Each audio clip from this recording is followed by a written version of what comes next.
l'Université McGill se situe sur un emplacement qui a longtemps servi de lieu de rencontre et d'échange entre les peuples autochtones, y compris les nations Haudenosaunee et Anishinaabe. McGill honore, reconnaît et respecte ces nations à titre d'intendant traditionnel des terres et de l'eau sur lesquelles nous nous réunissons aujourd'hui de manière virtuelle, bien dit, et avec une dimension internationale aussi. So it's very delightful to welcome you all virtually, and for those of you who are on the traditional territories of the Haudenosaunee and Anishinaabe as well. And just very briefly on the Center for Interdisciplinary Research on Montreal, we are about 75 members across the various Montreal universities and internationally. And our goals are to stimulate emerging research on the study of Montreal as a phenomenon and as a place, and to develop partnerships and activities in collaboration. And so it's really a pleasure for me to welcome three distinguished speakers today, and also two dear colleagues here in Montreal. I'm going to turn the podium over to Daniel Weinstock, who is the Catherine A. Pearson Chair in Civil Society and Public Policy in the faculties of Law and Art here at McGill University. So thank you. I look forward to an excellent discussion and your questions as well later on. Thank you very much, Nick. Merci beaucoup. Merci beaucoup à ceux d'entre vous qui êtes là. Je vais dire un mot sur la série de webinaires dans lequel cet événement s'inscrit.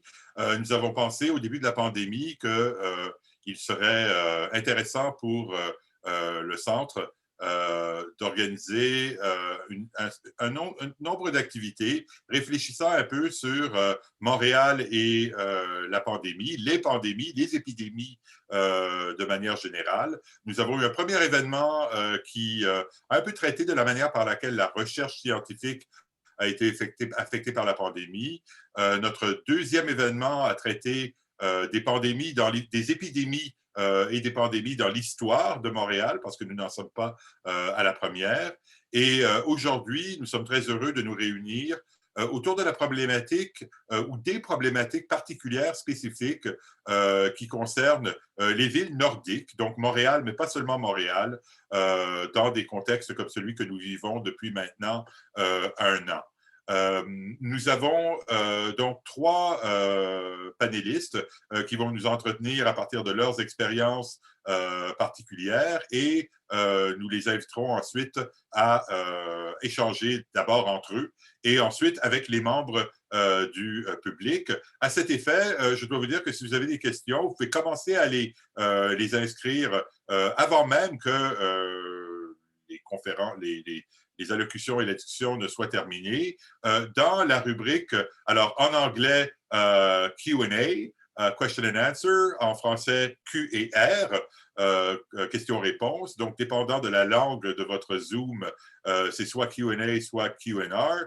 Et Magda et moi, nous ferons un plaisir de lire vos questions. Donc, sans plus tarder, je voudrais présenter en rafale nos 3 panélistes. Et ils parleront ensuite chacun entre 5 et 10 minutes, simplement pour mettre la table à nos discussions. Alors, our first speaker will be James Hughes, who is the President and Director General of the Old Brewery Mission. He's dedicated his career to the nonprofit and social services sector. As the Old Brewery Mission's president and its chief executive officer, he stewards the mission's vision to see the end of chronic homelessness in our lifetime.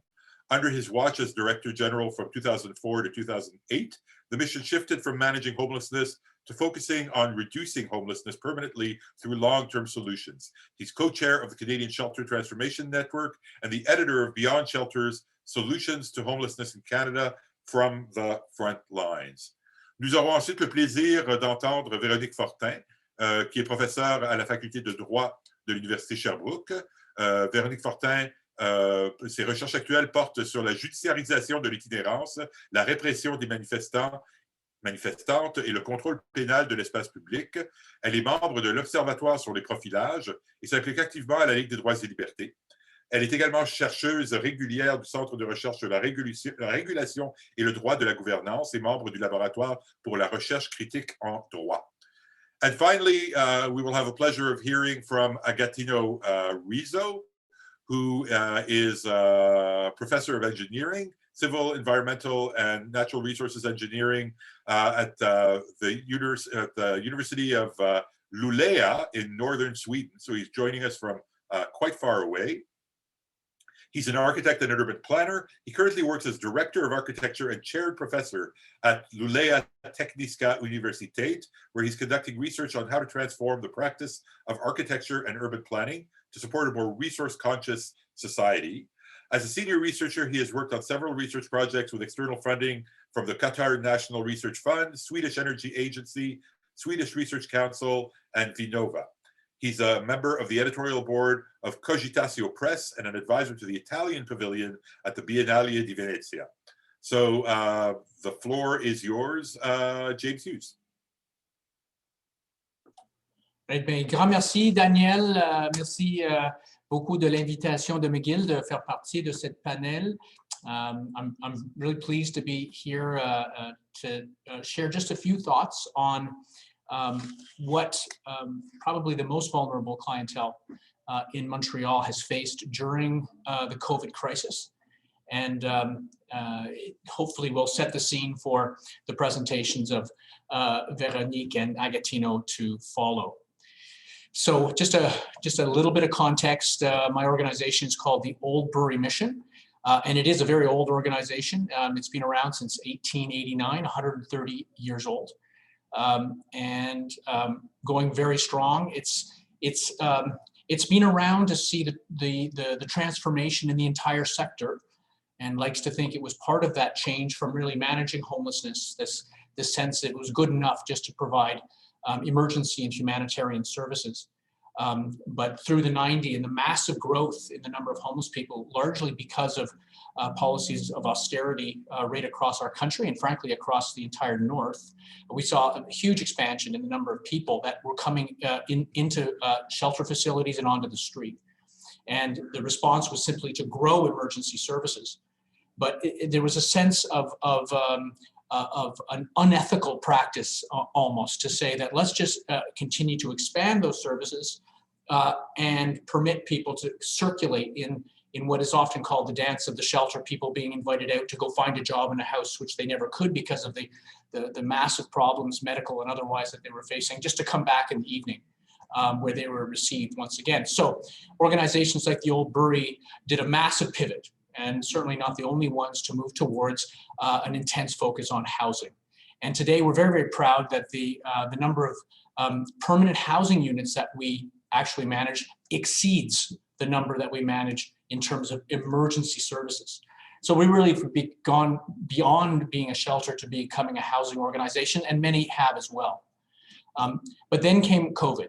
And so let me very quickly tell you the story of our adventure of almost the last year facing this new challenge to our population. And I divided it really into almost three phases.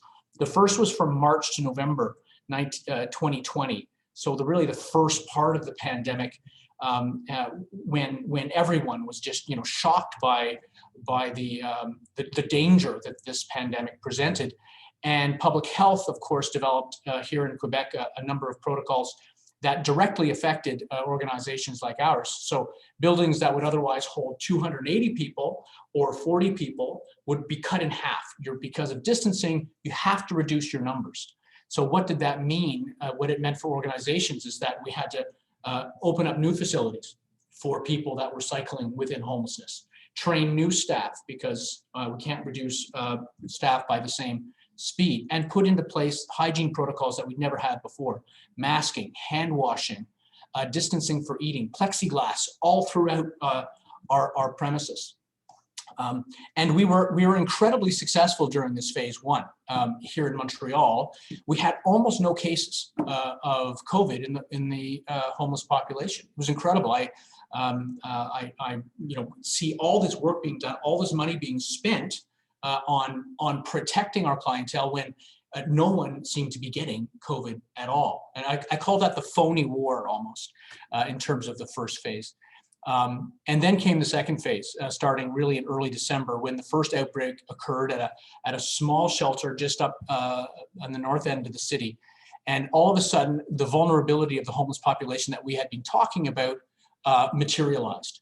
And like a fire through a dry forest, it swept right through the homeless population over the course of the next 2 months. And it's been profoundly dramatic in terms of the impact on individuals and the organizations that have served them. It's probably one of the most intense 2 months of my entire professional life. Closing down facilities, which were in the course of being in an outbreak, or an éclosion, as we say here in Quebec, to be opening new facilities for isolation, to protect other homeless people and other populations from the virus that was propagating. The amount of staff that we lost was considerable to COVID as a result. And, you know, we found ourselves really, unprepared for that kind of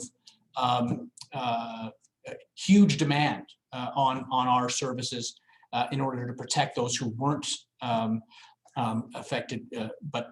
So we had to open up isolation facilities and do that with other groups, with the medical staffs. So anyway, you can just imagine the expansion of those facilities, the media that came with it as well, that was really, really intense. Anyway, everyone around the homelessness sector in Montreal was freaking out. But ultimately, what it led to was the call by the large homeless serving organizations for the prioritization of homeless people for vaccination. The vulnerability really was so apparent that the provincial government finally said yes. After healthcare workers and after seniors in long-term care homes, we're going to prioritize homeless people, and so and the staff that serve them. So over 1,000 homeless people and staff have now been vaccinated a first time, and a second time hopefully is within the next month or month and a half. And so that really was phase 2, outbreaks, movement, and vaccination. And now we're in phase 3, which is interesting because the number of cases has dropped dramatically because of vaccinations, because of the opening of new facilities. But we have a new challenge because what we call winter operations are ending. 700 people in temporary facilities that were open for both COVID and winter purposes will be closing by the end of May. And frankly, because we can't increase our capacity because of COVID, we don't know what's going to happen to all of them. We're focusing intensely on trying to find rent supplements and housing for many, many of them, but we really don't know what's going to happen. And we have a Notre Dame campement, a tent city down in the East End, which may open soon as well, which is going to put additional pressure on trying to find housing units and serve this very vulnerable population. So let me just end. I know there's a lot more to say, but I know we'll have a time for the exchange. I'll just talk about what I think are the 3 gifts of COVID. Believe it or not, I think there are gifts. The first is the ability of the organizations to have found to work together in a way they've never been able to before. There's a remarkable solidarity among the homeless serving organizations that I've certainly never seen. The second is the importance of hygiene. Like, we have never had cleaner facilities. And prior to phase 2, we had very little absenteeism among staff because everything was so clean all the time.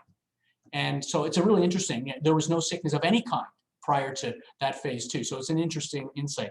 And the last and most important, public awareness of the vulnerability of homeless people to pandemic or virus or other types of public health challenges has never been higher as a result of COVID. And that can only serve to help aggressively, ambitiously move the needle on housing, which is the permanent solution to these issues, not just permanent in terms of homelessness, but protecting people from COVID at all times. Thank you very much. Thank you very much, Jim. Je passerai maintenant la parole à Véronique Fortin. Oui, bonjour. Merci beaucoup. On m'a dit qu'il fallait que je fasse peut-être un petit trigger warning. Donc, je vais partager mon écran, mais attention à l'image qui vient.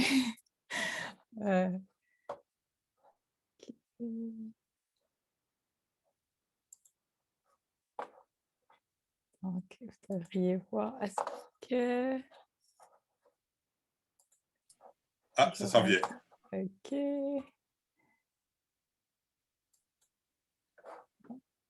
J'aime mieux. Je sais que j'ai partagé mon bureau, là, mais c'était la façon la plus... OK. Bon, voilà. Donc, merci beaucoup. Je suis vraiment très heureuse d'être ici, de participer à cette conversation. Merci beaucoup, James Hughes, pour la présentation très terrain. Puis, je pense que je vais un peu construire sur ça, mais d'un peu plus loin parce que là, je suis dans mon bureau à l'Université de Sherbrooke, mais je travaille beaucoup avec les populations en situation d'itinérance, population marginalisée à Montréal aussi. Donc, là, je vais un peu parler des mêmes enjeux. Je vais parler en français, mais je suis très heureuse de parler en anglais, de répondre aux questions en anglais dans la période de questions. Donc, moi, je vais dire quelques mots en introduction sur la gestion répressive de la pandémie au Québec, plus particulièrement à Montréal, et son impact disproportionné sur les communautés les plus défavorisées, les plus marginalisées. La pandémie mondiale de COVID-19 a forcé la redéfinition de notre occupation des espaces publics et privés. On nous dit qu'il faut rester à la maison le plus possible, rester dans notre bulle familiale. En même temps, on nous dit aussi que le virus est moins à même de se transmettre à l'extérieur, dans des espaces aérés. Et donc là, on a vu, pour un minimum de vie sociale, là, plusieurs se sont mis à aller prendre des marches à 2 mètres de distance. Donc, c'était l'activité à faire, là, aller prendre une marche à 2 mètres de distance.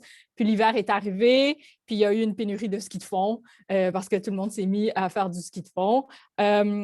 L'hiver, c'est joli. C'est joli à Montréal. L'hiver, c'est agréable en ski de fond sur le Mont-Royal.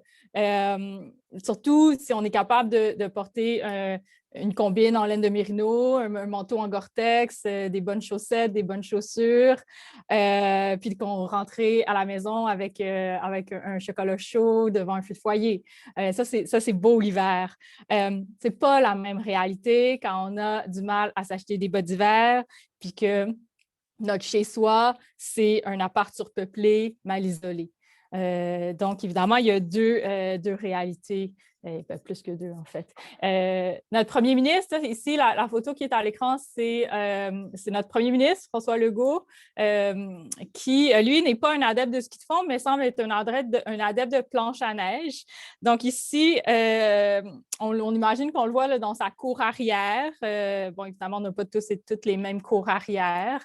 Et en publiant cette photo, en fait, avec le hashtag Tous ensemble pour aller mieux, il répondait au ministre délégué à la santé et aux services sociaux, Lionel Carman, qui avait lancé un défi sur les réseaux sociaux pour lancer un défi à ses collègues en demandant « Qu'est-ce que vous faites pour garder le moral? » Puis la réponse de François Legault, c'est « Il faisait de la planche à neige ».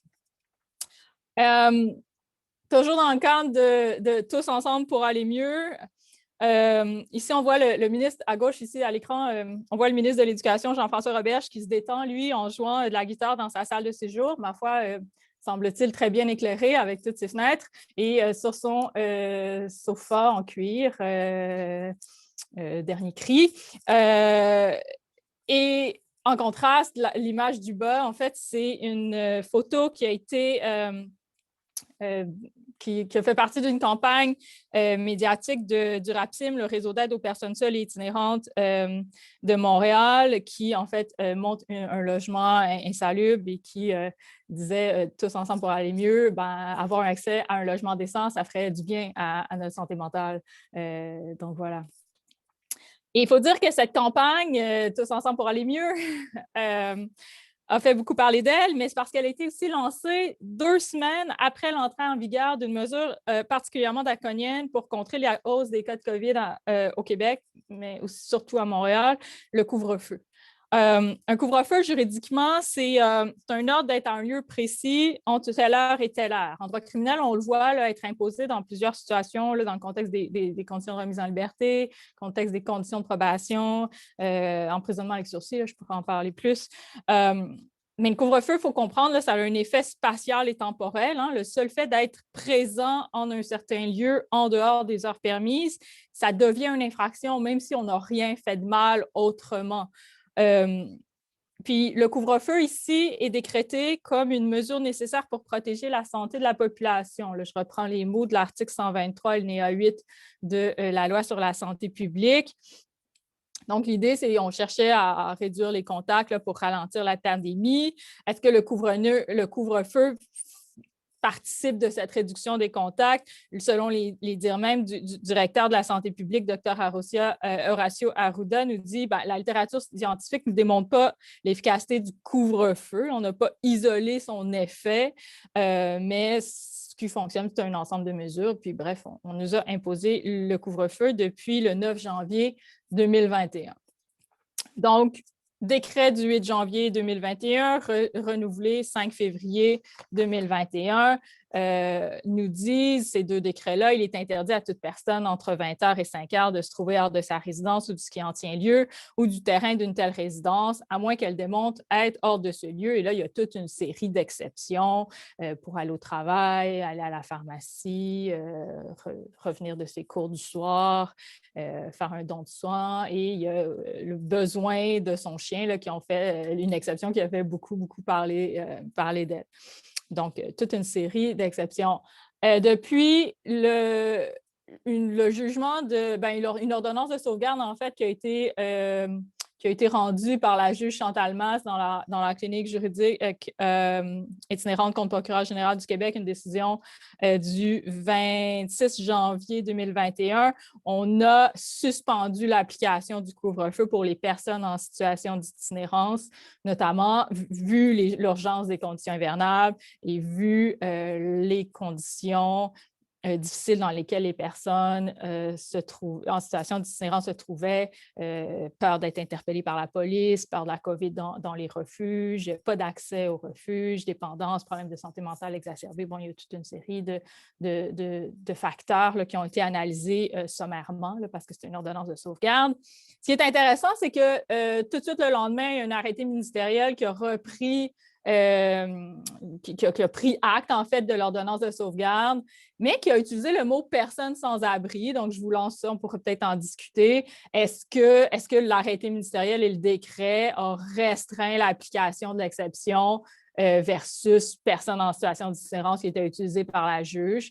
Bon, c'est peut-être un débat de juriste, là, peu intéressant, mais moi, ça me questionne, ça, c'est sûr.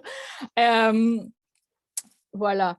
Et donc, le couvre-feu, c'est juste une mesure dans un ensemble de mesures qui est contrôlée par les policiers et policières. Donc, ces mesures-là, juridiquement, leur cadre législatif, là, elles sont ordonnées en vertu de l'article 118 de la loi sur la santé publique qui permet l'établissement de l'état d'urgence sanitaire. On est dans un état d'urgence sanitaire depuis le 13 mars, là, qui est renouvelé aux 10 jours. Et bon, c'est ça, les mesures peuvent être adoptées en vertu de l'article 123.8 et en vertu de l'article 139, toujours dans la loi sur la santé publique.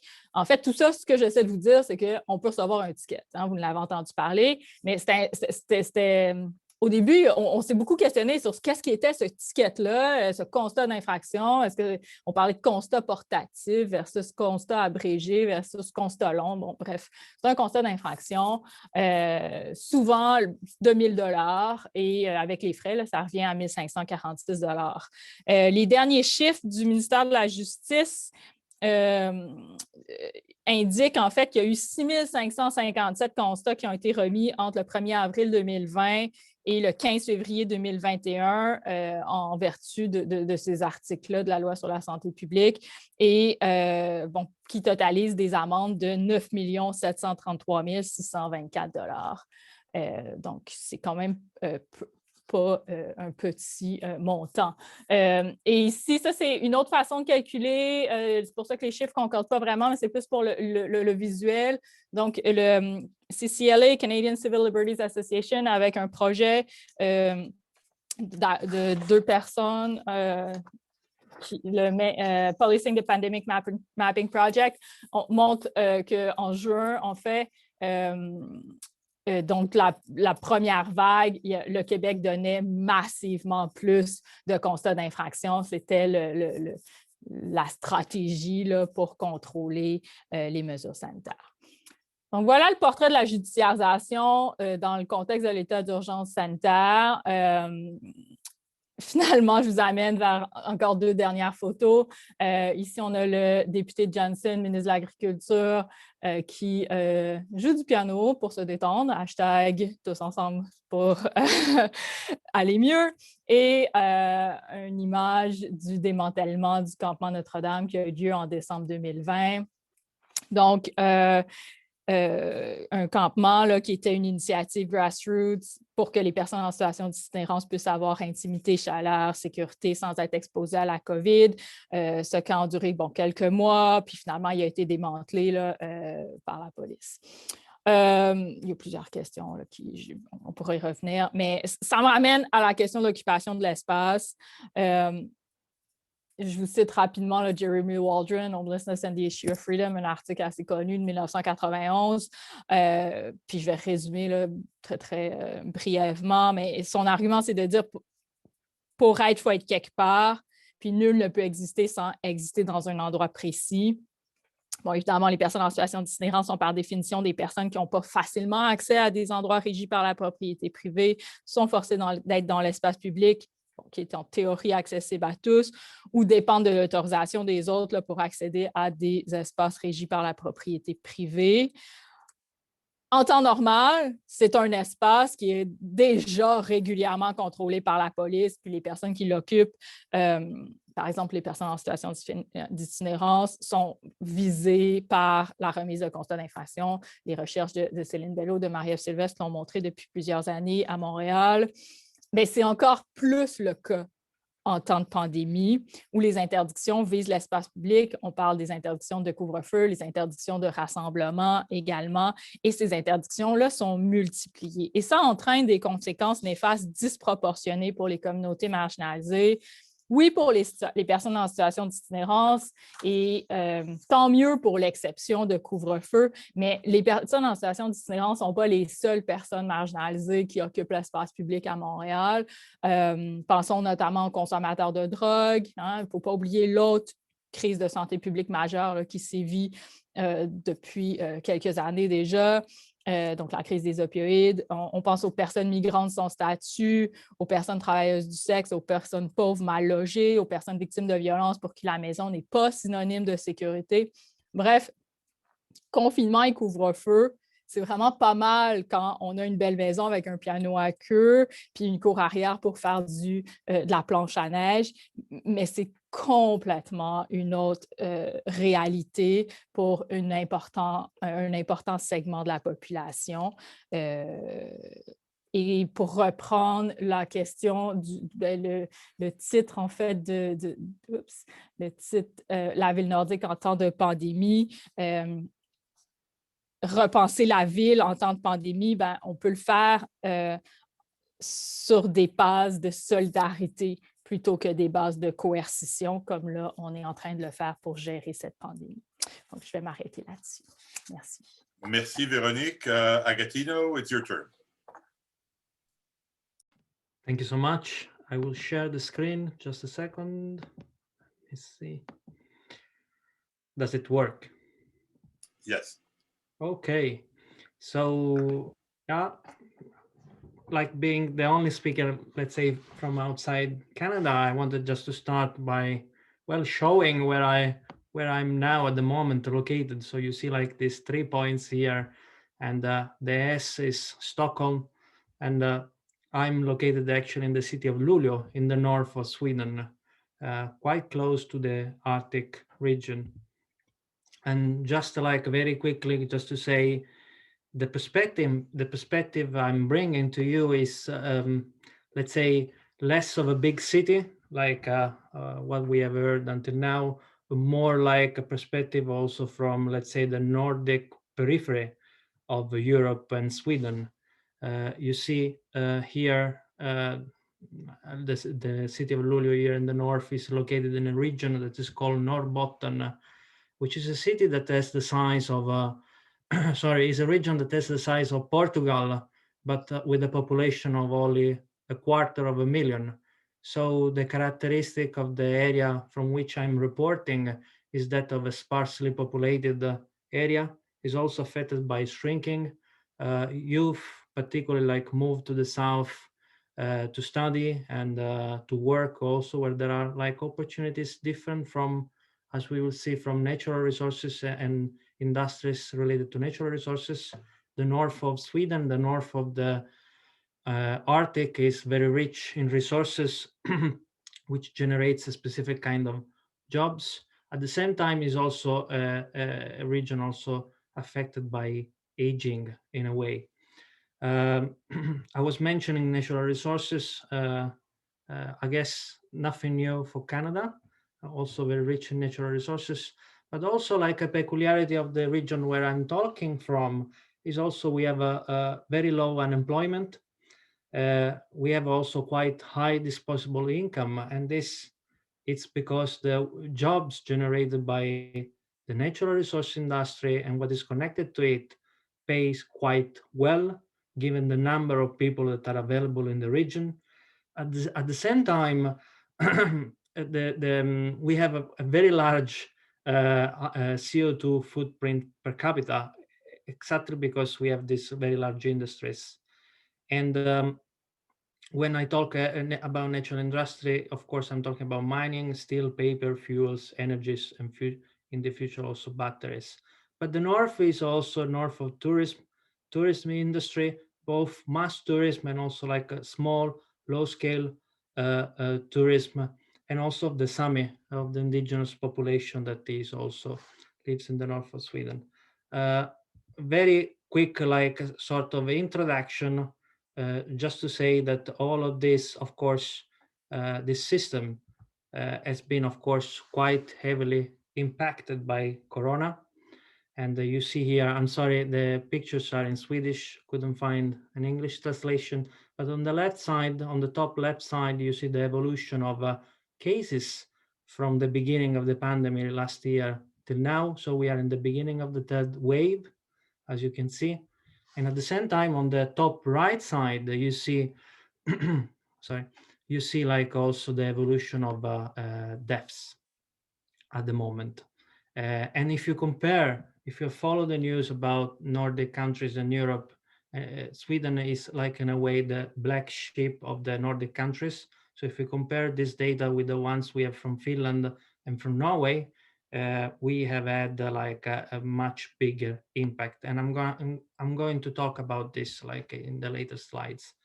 I'm sorry, I think I should have put this other picture to the bottom a little bit larger, because it should show also, should compare Sweden to Canada. So we are about with now 15,000 deaths, which is, I would say, probably comparable to Canada in a way.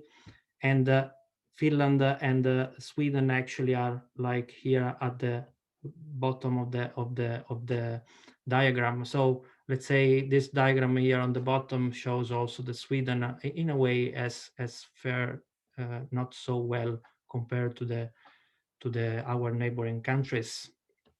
And yeah, the discussion I bring probably is also a little bit different from my fellow speakers, because I'm talking from a peripheral part of Sweden, but also I bring also the perspective of an architect in a way, and we look more to the cities, issues connected to cities, and now COVID has in a way impacted in Sweden into that.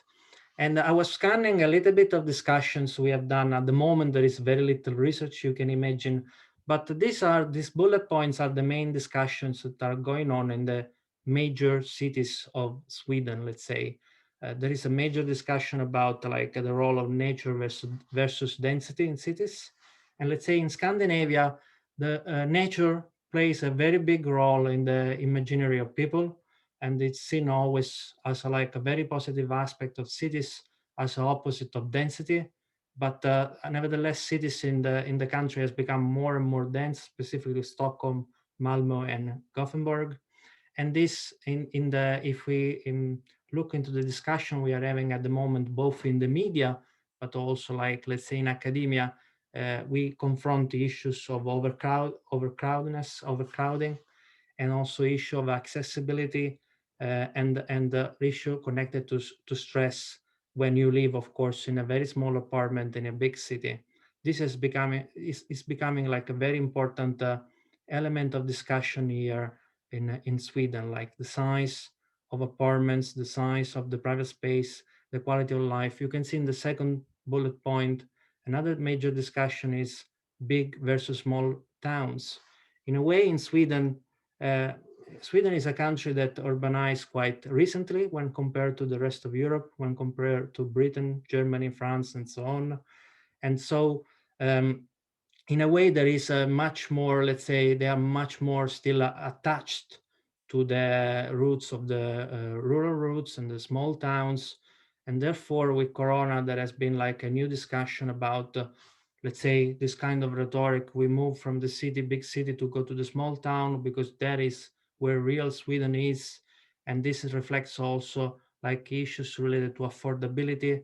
It's a bit more affordable to live like outside the city, but at the same time, not everyone can live in the countryside, because this also, it depends also on the type of jobs that one does, of course. There are people who, like me, can work from distance, like working in academia, but there are many other jobs that cannot really opt for this choice. And also, like very quickly, another discussion has been also in big cities, thinking about popular versus private places. So in cities like Stockholm, certain squares, certain streets, which were very, very popular, suddenly after Corona, they have become very like unpopular, and also very also dangerous to access with the metro line, with the tunnelbana, with the buses. So people, of course, start to discover also places that were, let's say, less popular, but at the same time more accessible to their living place. And this is changing also the way people are moving in the city, and place also like people also rediscover part of the cities which were like in a way overlooked. Another discussion when we talk about big cities in Sweden has been between mass and private transport.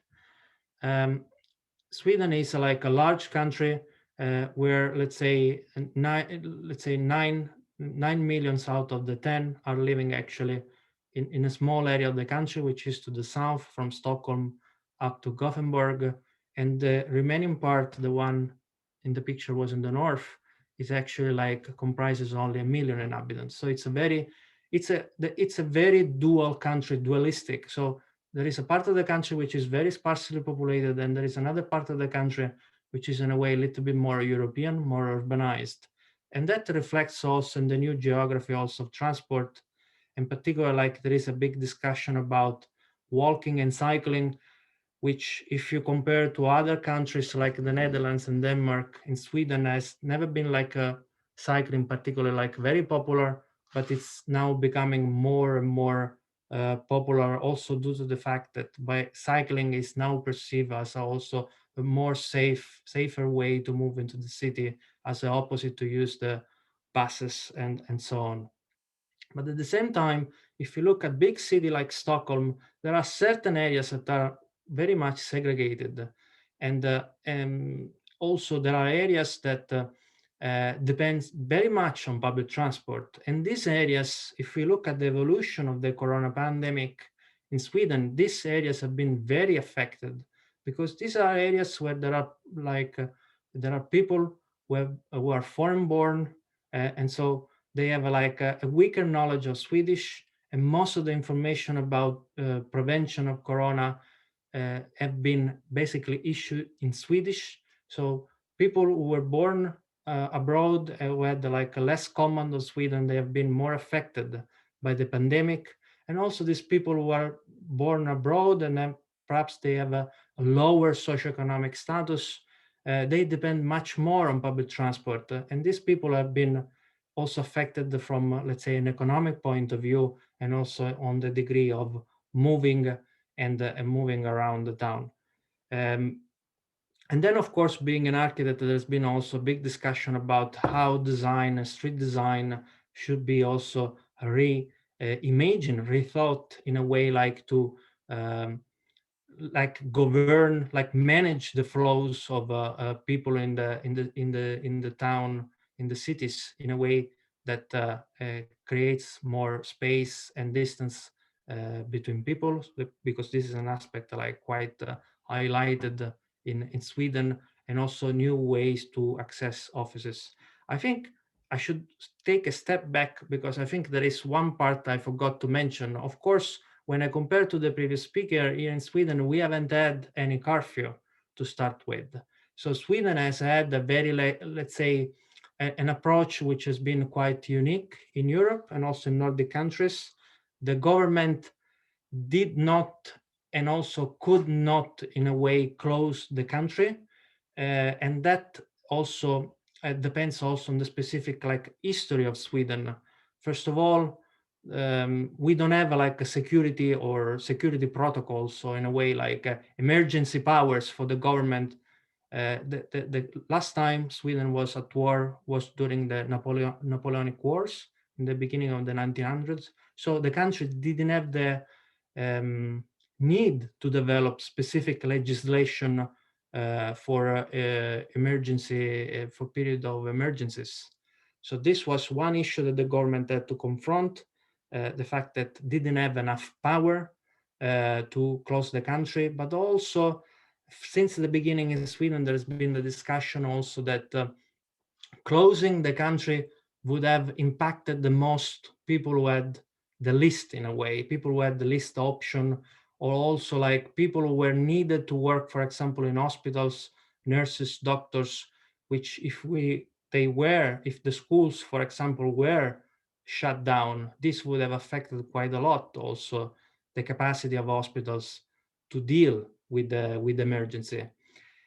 So for a number of reasons, both historic, as I said, and that is also the difference between Sweden, Norway, and Finland. As you know, Finland and Norway, they were affected by World War II, so they were under war, and of course they have so they develop a type of legislation that could allow now, that could be reused again to shut down certain part of the economy, of the society, and also to close the borders.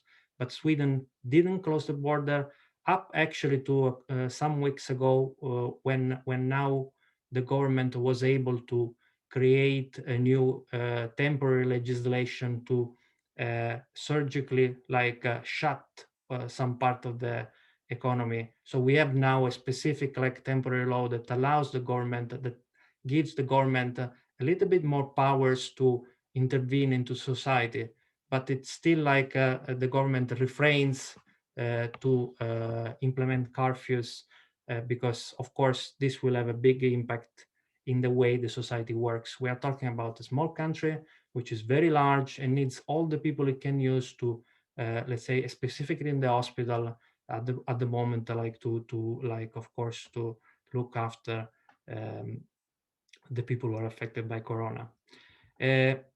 I was bringing before a point of view from large cities, but I also want to bring a point of view from the periphery, from the north, from this place, from the place of the north where we have a lot of space, we have a big nature, at the same time we have big industry. So it's perhaps very, in a way, maybe for some people it's very strange to think of Sweden as also very industrial and very natural resources oriented country, but it is in a way. And in the north of the country, there has been also additional problems. As we border with the countries of Finland and Norway, we have a number of communities who live in the border with these countries who have developed, who have a lifestyle that basically is around, it's about crossing the border many times a day for working, for family reasons, also for shopping. And also the fact that since Finland and Norway, they have closed the border, at least to certain kind of activities, has quite a lot affect these communities living in these small towns in these very sparsely populated areas to the border of these two countries. So this has been an element of discussion here in the north. At the same time, some of this community also depend on tourism, and tourism has been let's say, the single sector of the economy which has been most affected, and that results also in a loss of income, specifically for some small communities which depend very much on tourism. But at the same time, we have also the extractive economy, which is very capital intensive, which is very dominated by a few let's say big industries.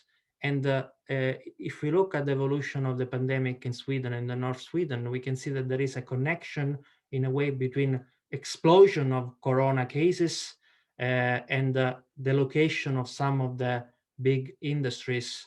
And that is because these large industries, these large mining industries depends quite a lot on fly-in, fly-out workers. And these fly-in, fly-out workers, of course, perhaps in the context of Sweden are not very, they were not controlled very well, they were not tested very well. So they brought the virus into these very small communities. And that it's a sort of replay of colonialism of 500 years of colonialism, where viruses and were imported from the outside. So this has had an impact also on some communities. At the same time, again, like public and private transport, this has been also like a big discussion also in the North, because tendentially people living in the North rely very much on their private car. We have a large distance to cover. Public transport is very often not very, let's say, effective. But at the same time, many people use the transport, public transport, especially regional transport between towns. And that has been very much affected financially. They have lost many, many millions, and they have cut several routes. And this has affected not everyone in the same extent. So some people have been affected the most. And these are the people who are at the problem at the moment, like in a way suffering. And then the last bullet point I wanted to bring, I haven't actually checked the clock and I'm not sure if I'm late, but it's the last point. A little bit. Maybe if you could wrap up in a moment. In 30 seconds, yes. It has been the issue of migration. As I said, there is like a large, let's say, intra-regional migration within Sweden, people from the north moving to the big cities in the south. But there's been also a discussion about distance education, and now this offer of distance courses and distance program can reshape the geography of youth migration within the country. So if youth are now able also to study from their homes, perhaps they have also an opportunity to stay and study from distance, but that also depends on the ability, the capacity to have a broadband, which is not, let's say, diffuse into the country, and that again generates some sort of like differences in a way. So yeah, well, I think I say a lot of things, maybe too many, but I hope it helped. Thank you. Thank you very much, Agostino. Merci beaucoup à tous nos panélistes. Je vais passer la parole maintenant à ma collègue Magda Farny, qui va peut-être prendre le relais pour lancer notre discussion. Et je vous rappelle que si vous avez des questions à poser à l'un ou à l'autre ou à tous nos panélistes, n'hésitez pas à le faire dans le Q&R ou en anglais le Q&A. Super, merci beaucoup Daniel. So thank you to our three panelists, our three speakers, three fascinating interventions that touch upon the specificities of northern cities, particularly during this pandemic that we're all living through. What we've planned now is perhaps 15-20 minutes devoted to exchanges and questions among the panelists that Daniel and I will animate. And then after that, we'd like to turn it over to our public. Alors, je vous invite dès maintenant à nous poser vos questions dans, justement, comme Daniel l'a dit, dans le, pas le clavardage, mais le Q&A, questions et réponses. Posez vos questions, puis on essaiera de les transmettre toutes à nos panélistes après ce petit échange entre nous. Just to start the discussion going, again, thank you to the three of you, really fascinating talks. One question that I wanted to ask all three of you, because I think it's relevant in all three cases, is the question of the particular experiences of Indigenous peoples during the COVID pandemic. Obviously, in the case of James and Veronique, we've seen, for instance, in Montreal, the tragic death of Raphaël André in January. For those of you who are joining us from outside Montreal, this is an Indigenous man who died in a chemical toilet just a few steps away from a shelter that had been closed because of the curfew imposed by the government. So the question of Indigenous people who are homeless or poorly housed or inadequately housed has come up in cities in Quebec and across Canada, but also, Agatino, you mentioned the Sami in Sweden. So how is the pandemic having a particular impact on Indigenous people in the Scandinavian countries? So I'd be interested in hearing from all of you on that question, if you have something to say. I can say that the Sami in Sweden are, there are, like, let's say, many types of Sami, of course, but there are those who are urbanized and of course, like in a way integrated into a modern way of living. But otherwise, many Samis rely on herding, reindeer herding, which is in a way a monopoly of this group. In a way, there is a sort of like agreement, and this type of this section of the Sami, they haven't, to the best of my knowledge, haven't been affected, because they basically work outside and they move from place to place. Also, let's say the socioeconomics of Sweden and Canada are very different, because we have a very large welfare state in a way that sort of compensate a lot of these differences you might have in Canada. I might be wrong about that. So there is poverty in Sweden, but it's not related to some in particular. It's related perhaps maybe to of course, people who were born abroad and people who are also like refugees and to this kind of like groups most. Well, I could add a few thoughts on this. I mean, my first thought is that the most eloquent speakers on this issue are the Indigenous leaders in our community who manage and support Indigenous homeless people on a day-to-day basis.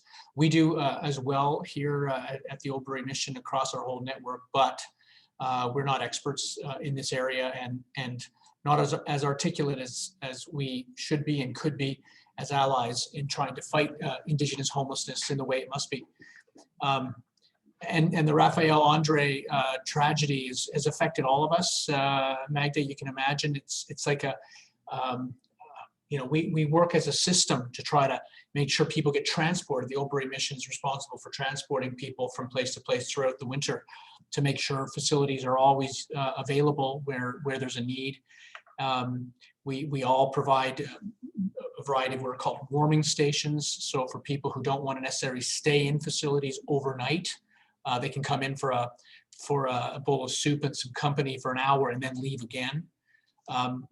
And all of these facilities are available for everyone who wishes it at any time. So the Raphael Andre case was this matter of, you know, there was space, but the connective tissue between the organizations and the institutions obviously failed. And it feels like a failure, a tragedy that we're all responsible for. And, you know, has been really tough on the workers and staff right across the system. And it's really sad. I guess, you know, as I said before, one of the outcomes of this is that we've been able to work much more closely with le projet autochtone du Québec, in particular, as a direct result of needing to open up facilities for homeless people, including Indigenous homeless people who needed a place to isolate. So the Oberoi, like our specialty is in managing the isolation facilities, red zones, orange zones, and yellow zones. But we have no particular specialty as it comes to Indigenous homeless people, but the PAC, the Projet Autochtone du Québec, does.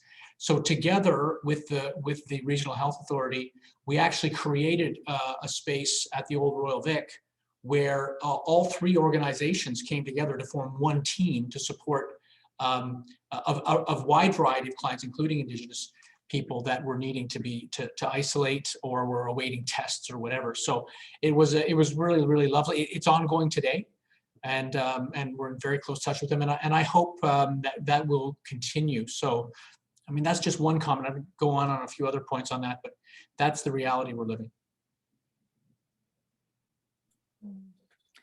Yeah, there's not much to add, like after yeah, James what just said. I would just say that social profiling and racial profiling is like a practice that has been documented in Montreal for a long time. And so whenever there is an increase in ticketing practices, there's also a disproportionate impact on like Indigenous people and especially on Indigenous women. And so that increase in ticketing and by the police because of COVID, we don't have the numbers right now, but I can just imagine that it like this space of discretion that is attributed to the police that was already filled by profiling practices. I don't see why it was not also in the case of COVID ticketing. We're working on getting the data. I hope we will, but it's very hard to get data right now because there's no indication on like we don't like that's a problem in Quebec that we don't have data based on race or ethnicity or like Indigenous self-declaration. So it's very hard to document this. But yeah, that's what I would say about Indigenous. It was an absolute tragedy in the community of homeless people. The death of Raphaël André, it was very hard. Perhaps one more question, and then I'm sure Daniel has several as well to ask all of you. I was really struck in listening to you, James, by the fact that you ended your talk by talking about the gifts of COVID. And it's not often that we speak of COVID and gifts in the same sentence, but it's very interesting because it leads us to think about the durable impact of what we're going through now. And so I guess the question I would ask all three of you, and James, you've answered it already, but perhaps Véronique and Agostino, we are, as societies, we are trying to respond to the situation in which we find ourselves. Our governments are trying to respond. There are all kinds of emergency measures being adopted. Are there durable, sort of permanent even, measures that will come out of this pandemic, do you think? Measures that will make the cities better places to live? I mean, I know Agostino has worked a lot on what you call winter city urbanism, which is a very interesting concept. Are we adopting winter city measures right now, whether they're urban planning measures or policing measures or health measures that will last beyond the pandemic, beyond the third wave?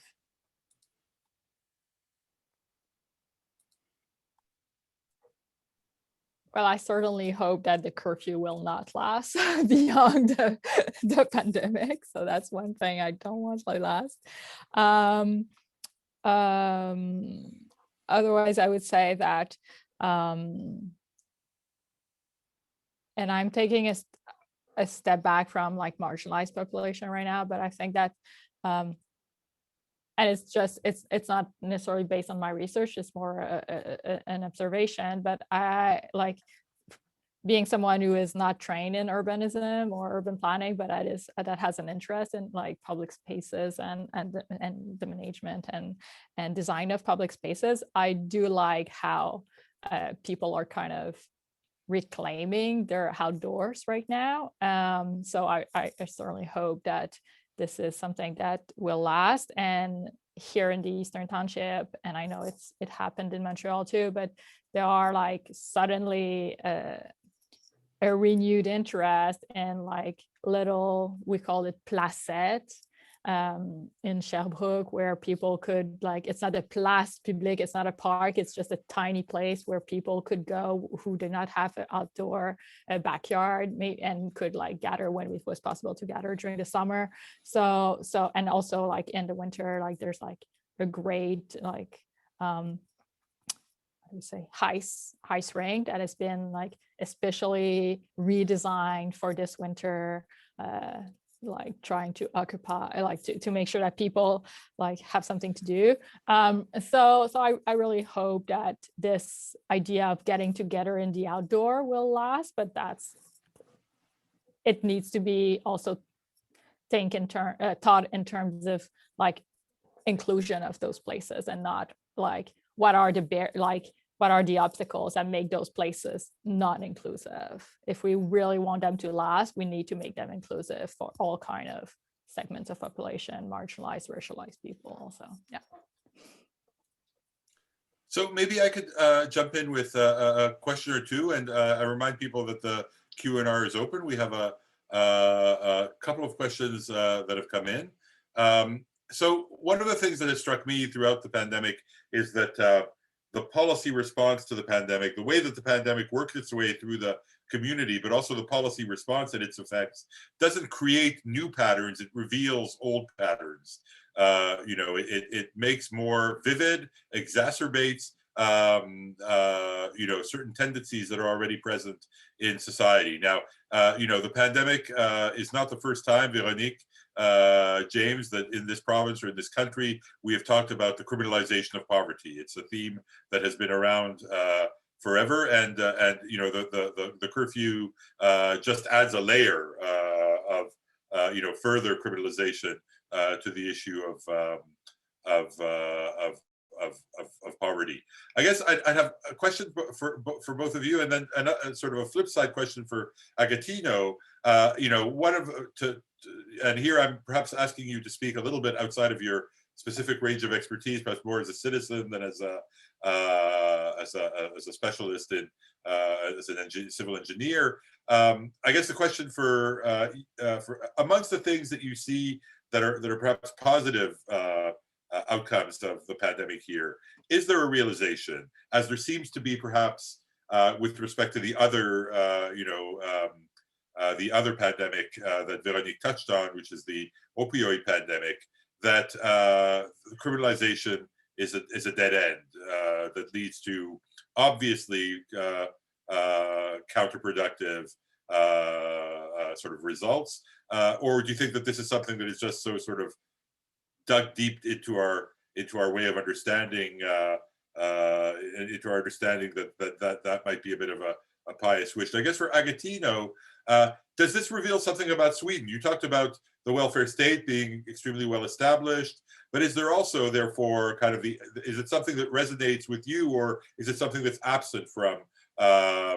the sort of Swedish discourse and practice, the idea that poverty and its manifestations are things that are, you know, first and foremost, perhaps, or at least in a central way, sort of police matters to be addressed through the tools of law enforcement and the criminal law? It's an open-ended question. Feel free to jump in on any aspect of it in whatever order you choose. I would say, like, if I have to quickly react, the fact here that we didn't have a curfew, we had less confrontation. And the Swedish society is less prone to confrontation, to the type of confrontations I have seen in the presentation and the discussion of James and Veronique, and I perceive also from your discussion. So that is like also reflects a little bit of the specificities of the Swedish society. But at the same time, if you go to big cities, there are segregated areas. And I do agree that Corona exacerbates something that is already there.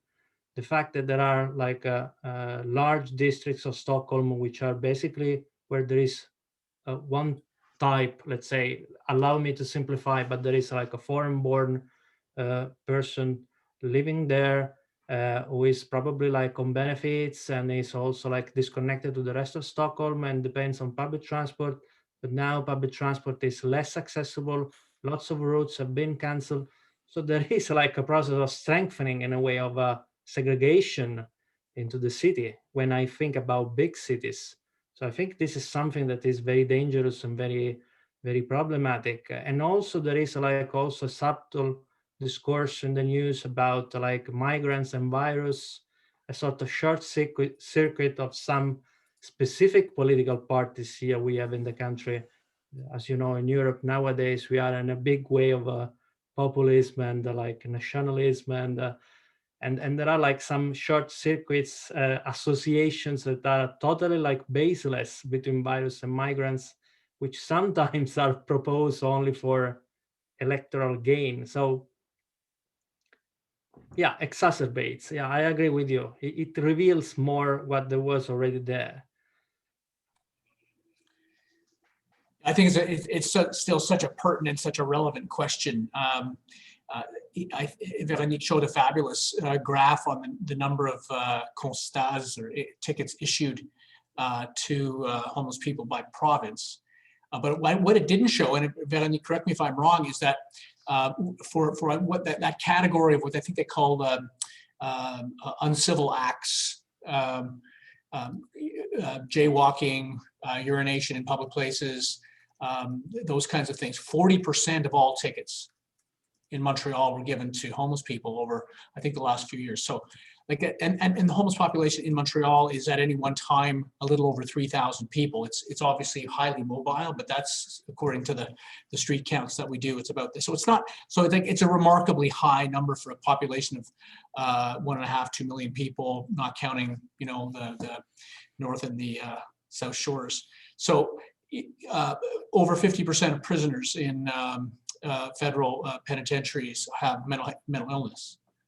I mean, the biggest mental health institutions in our country are our correctional institutions and our homeless shelters.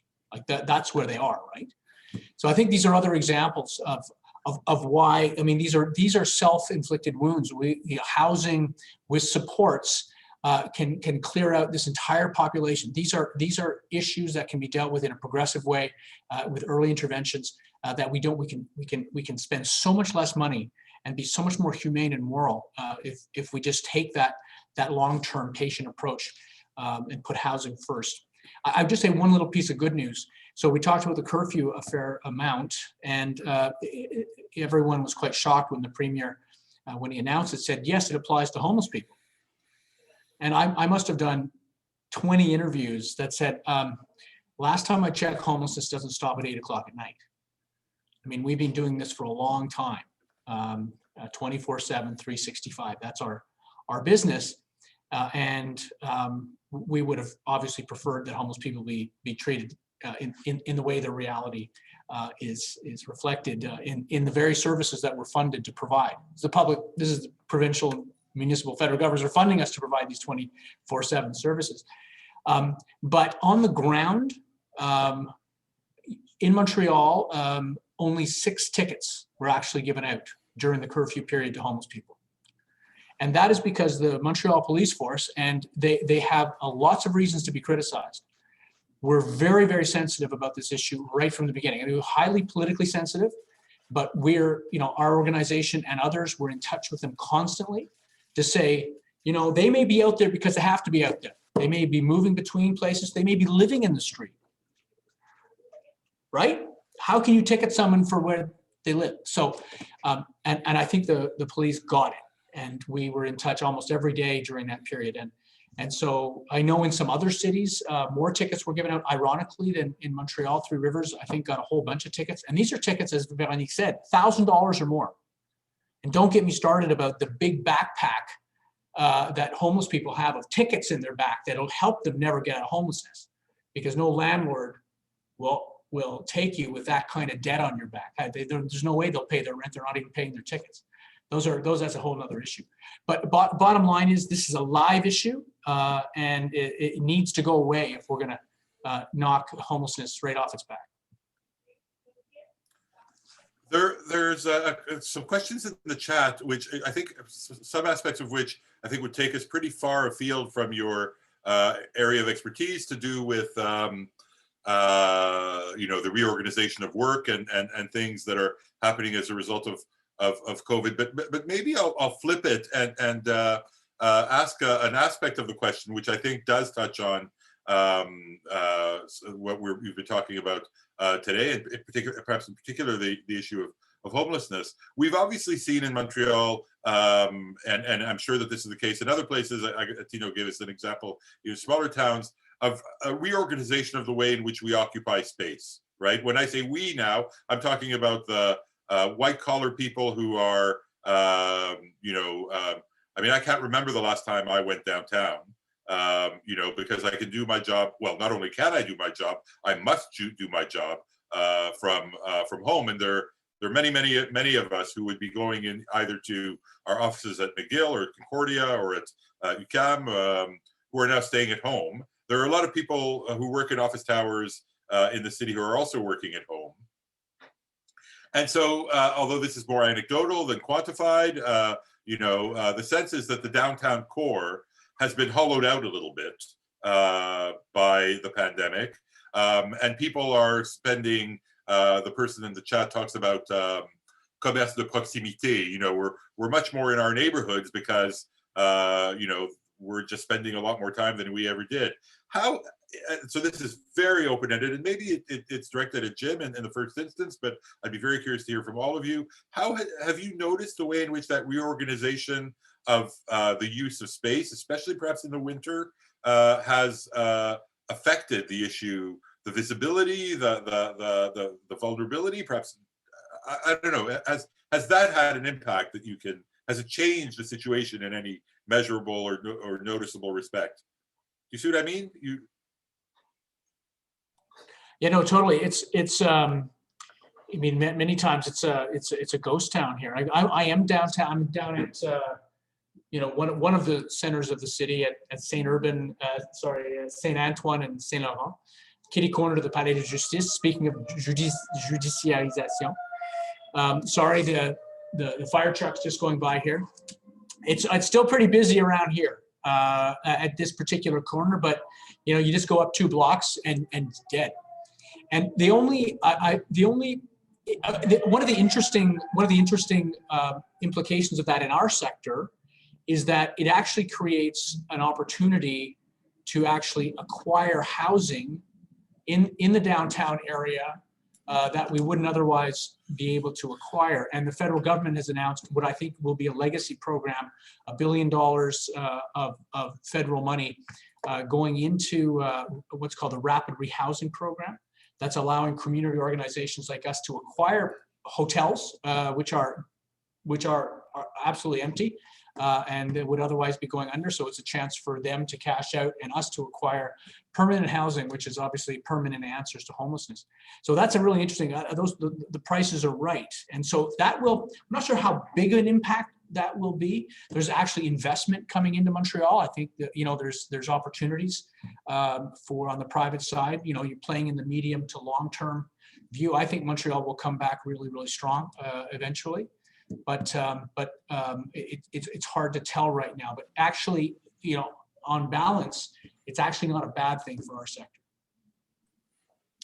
Let me just put another call out there for questions from the public. We've still got about 15 more minutes. There are some questions in the chat, but there's room for more. So if people have burning questions that they'd like to ask our panelists, please feel free to write them in the Q&R or the Q&A. One of the questions that's been asked by Françoise, who's with us from Sweden today, Françoise Sull, asks, is the pandemic going to lead us to create new, what she calls lieux de rencontre, so new meeting places in the city? If we're not all meeting downtown or in shopping centers anymore, are there new ways to think the city, to think through the city that will allow people to socialize, perhaps at a distance, perhaps safely? Question for all of our panelists.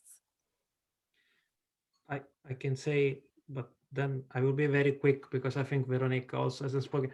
But I can say it's a little bit of a connect. I was very fast in my presentation, but it's already in a way happening. And it connects also to what Daniel was asking before. Sure, there are very popular places in big cities like Stockholm and so on, but at the moment it's not safe to go there. And people are really rediscovering the areas where they lived, but also they rediscover also the things that miss in their area, the things that they are sometimes very little things and they're missing. So that could be something projecting into the future, something that could stay in a way, like a better focus on the peripheries, also on the small spaces in the periphery, the forgotten space in the periphery. That could be like a new way of thinking also of cities in a way.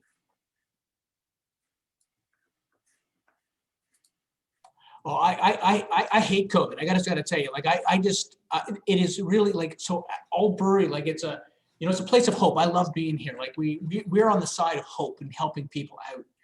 And normally speaking, at Christmas time here, there's a big celebration, and the doors open to everybody, and we have like 7,000, 8,000, 9,000 people coming in for because people who need to connect with other people, and not just homeless people, but people living with food insecurity, people living in poverty, people living in isolation. So, you know, and you know, we can't do that. And like, so the sounds are gone. That rubbing shoulders, and not just on Christmas, but all the time, of community are gone right now, replaced by plexi. Plexi, plexi, plexi. There's plexi everywhere here. And I'm tired of plexi. I don't want plexi anymore. My hands are so dry from washing constantly. You know, we go through so many masks. Our protocol, 2 masks a day for all staff and the people who stay here in our buildings, our guests. I want to end that. And so the question of how to rethink these spaces, I got to tell you, in our sector, I don't know how to do that, and we have not figured that out yet. And if people have recommendations, please send them to me. Jim, have you been noticing? People have been talking about the looming mental health crisis, or the already present mental health crisis that comes from isolation. You know, in general, have you been noticing that aspect of the crisis in your constituency, as well as the isolation is adding on a layer of? So these are already isolated people. So what homeless people all have together, right, is loss of housing, income, and relationships. That's what's gone. They don't come here unless they've lost all those 3 things.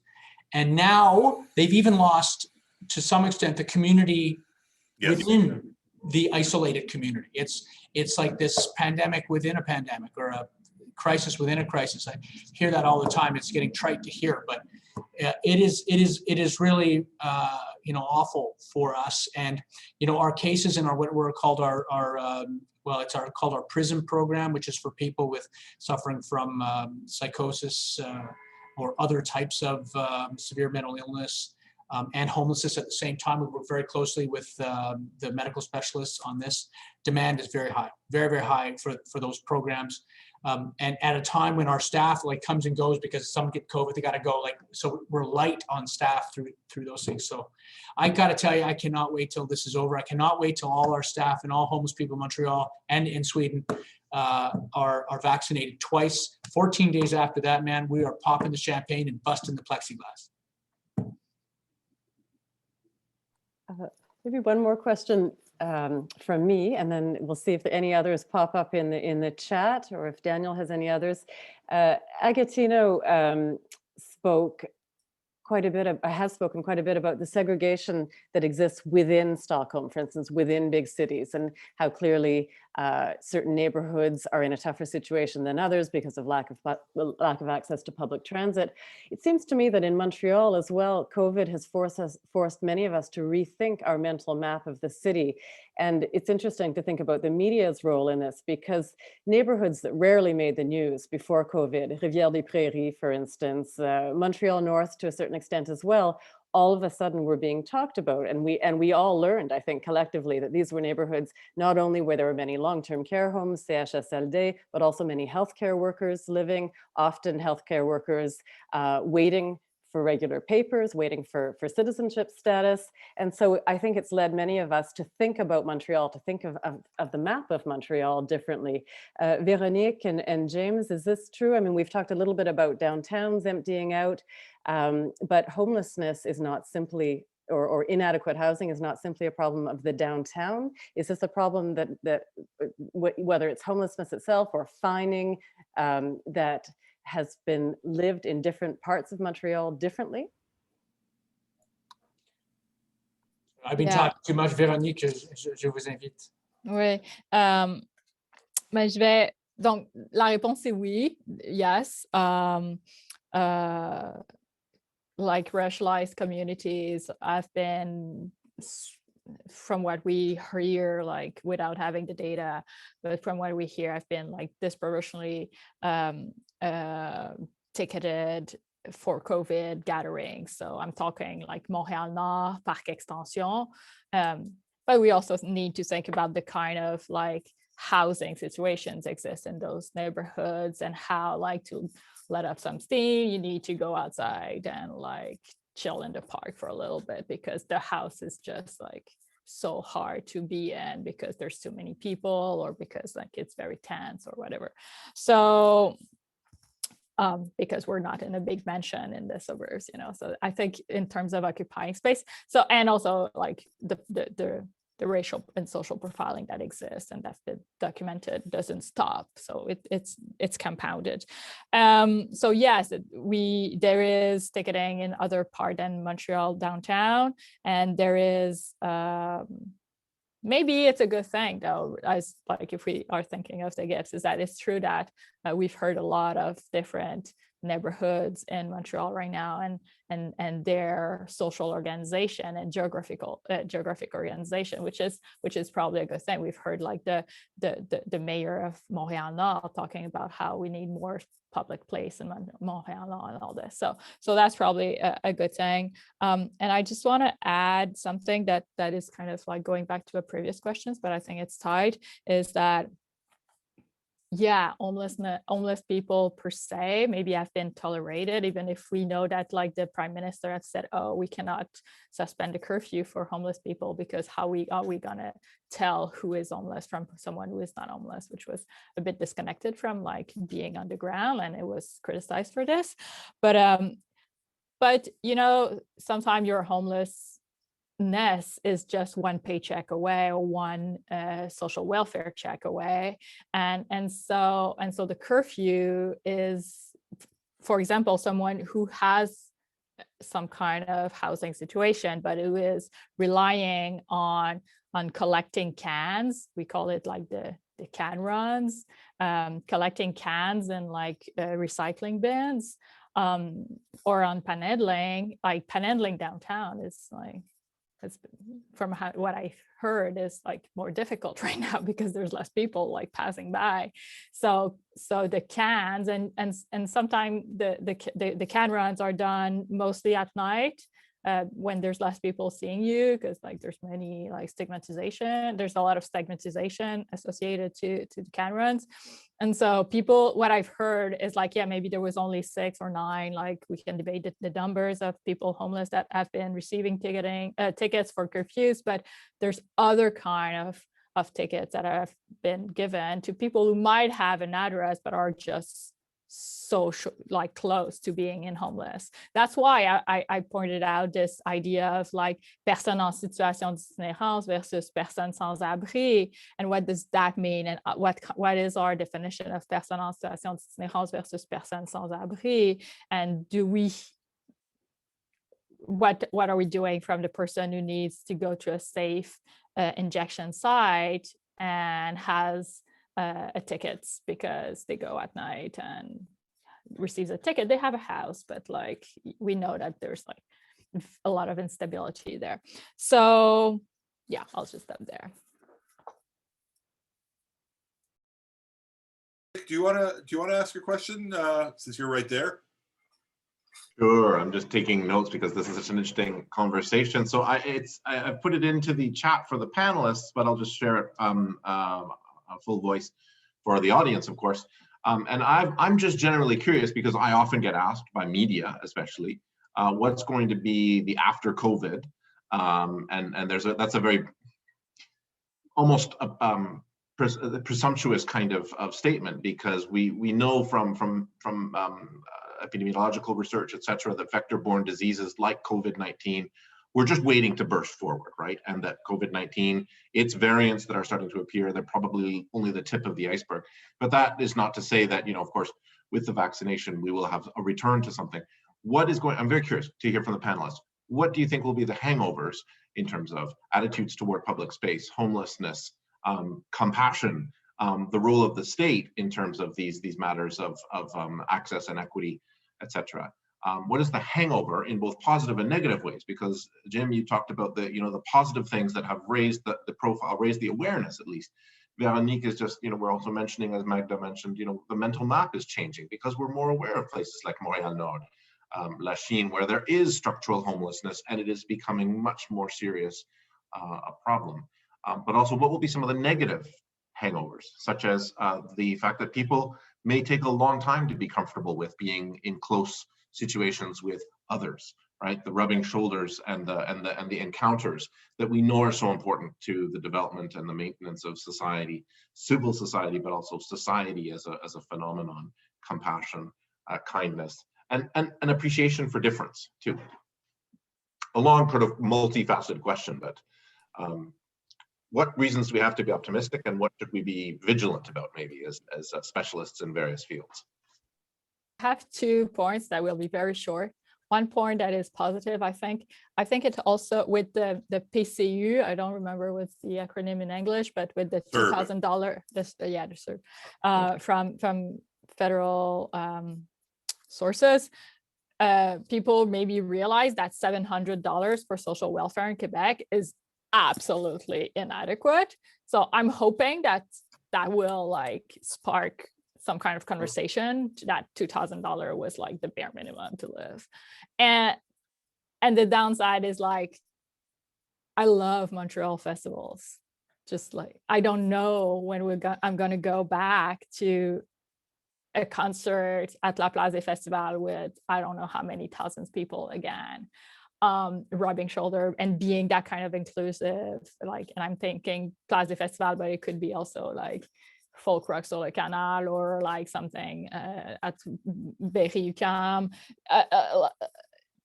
And those moments of shared common experiences that are inclusive and that do have an effect on the social fabric of the city. I don't know when we'll see that again. That worries me. So I'll also maybe do it in twins. I think the first twin is the very serious worry that homeless people who are now more spread out, I think, to Veronique's point before, than they were before, and I'd say mostly to the east. The Hochelaga zone in the East End has become really almost, I wouldn't say as large, but it's become a really significant reality in the homelessness sector that was just not there 5 years ago. It's gone boom, and so services are moving east to some degree, and the population appears to be growing somewhat. They're not quite sure why, but there seems to be a COVID-related increase in homelessness. There's a bunch of theories about that we can talk about, but what I guess I worry about is one of the hangovers is that the stigma that already attaches to homeless people, because they're scary, they're sick, they're addicts, will only be intensified because now they're the most vulnerable to vector-borne diseases. So we better stay away from them. We better be really fearful. We were fearful before, we'll be really fearful now. And there's more of them. Okay, man, I don't know. Like, I don't know what I'm going to do. So it's a worry I have. The hope I have, you got to work you got to be in the hope business to be frontline in homelessness, is that we have realized profoundly the importance of housing for all. Housing is a right, and that it is a great investment as well, because then the millions of dollars that we've put into the temporary facilities to support homeless people will not be necessary because they're housed. Permanent housing, at the end of the day, with the right supports, is the silver bullet to ending homelessness. And we invest in it. We won't have to worry about all these crazy last-minute panicky types of innovations that we're putting up to try to protect this otherwise incredibly vulnerable population from getting the virus in dormitories and cafeterias and TV rooms in these congregate spaces, because we'll have ended it. And that's our dream here. I think from my point of view, the big worry is with public transport, because nowadays, let's say people who can afford to have a car, of course, they are safe, they move on their own. Lots of people have moved from public transport to private one, and my worry is that what is going to happen with public transport, because many people in big cities depend on it, and also this, in a way, I'm not sure now, it's just a speculation, but also the people who use the public transport. So it's not just the infrastructure, but the people who use it, who depend on it, whether they will have a label or something like that. Let's say if I'm the average Swede and I have a Volvo and things like that, and a family, I live in a villa, so I take my car, I go to work, okay. What about the ones who use the public transport? How it's gonna be for them? Also, public transport depends also on subsidies to a certain extent from the central government or the provincial government. And what happens if the money are prioritized to some other sort of like item into the budget? So it's a big issue. I guess it's also an issue of transformation. Probably public transport needs to also transform to a certain extent, to be more on demand, to be to change to a certain extent, but no one knows at the moment. And I guess when I speak to my colleagues who work more with transport question, there is the feeling is that the public transport has been set probably 20 years back now, after a long struggle. And I'm talking particularly like from the perspective of small towns. For you living in a big town, probably in a big city, public transport is there to stay. It's part of your DNA, but it's a bit different when you go outside the big cities. You still need public transport. You have a lot of cars. Things are a little bit different in a way. And I see also from the discussion, of course, living in a big city, you miss like all the what is happening, the festivals. In a small town, we have been, to a certain extent, a little bit less affected by this. That is still working at a small town. There is less density. There is more opportunity for distance. So, but I take it as a good sign that also people living in big metropolitan areas get an interest also on what is happening outside this metro core. It's just past 3 o'clock, and so I think we'll have to bring this really stimulating conversation to an end. I think it's appropriate that we end with Agostino evoking transformation, because I think what all of you have evoked is the possibility of rethinking our cities as we hopefully emerge sometime soon from the pandemic. And I think what came out in all three talks as well was an assessment of what we've done and what we've done poorly, what we've done well, but also of the change that lies ahead. And so I think everyone is seeing this as a moment that does offer some hope, as James said, some possibilities for doing things better, perhaps, in the future. Thank you. Un très, très grand merci à notre public aussi de nous avoir écoutés, d'être restés jusqu'à la fin. C'est très, très, très apprécié. Daniel a décrit un peu notre série de séminaires au début de la séance. Il nous reste un séminaire, un webinaire en fait, qui aura probablement lieu au début avril. La date n'est pas encore fixée.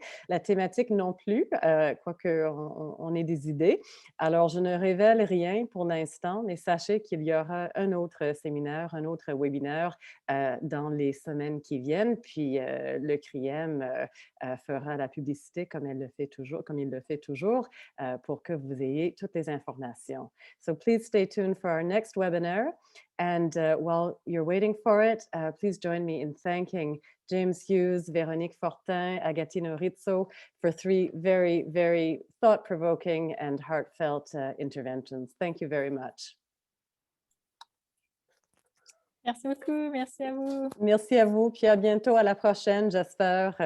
See you all soon again, I hope. Thank you so much. Yes. Ciao. Thank you so much. Thank you. See you.